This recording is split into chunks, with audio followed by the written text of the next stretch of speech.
Welcome to Penrose Learning, where we make understanding easy. You begin by preparing essentials. Sign into your Apple ID on a trusted device and enable two-factor authentication so you can generate an app-specific password. Once done, open Google Play and install Gmail or Outlook. These handle IMAP smoothly. Make sure you note your Apple ID and the app-specific password. You'll need them immediately. Now, launch the email app and choose Add Account. This gets you into the configuration flow without detours and keeps the process secure and fast. You now enter the account details. Choose a map to sync folders and flags across devices.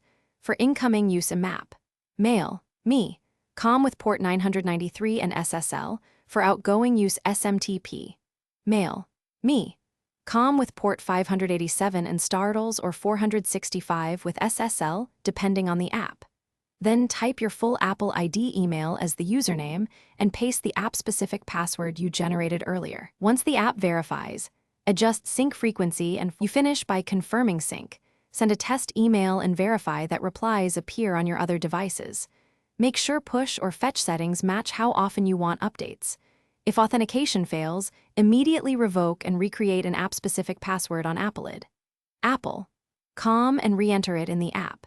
If you see server errors, double-check IMAP/SMTP hostnames, ports, and SSL settings. Toggling SSL or switching port 587 versus 465 often resolves issues.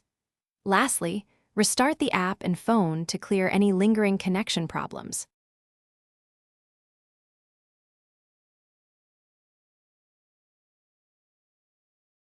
Thanks for watching. If this was helpful, leave a like and consider subscribing. See you next time.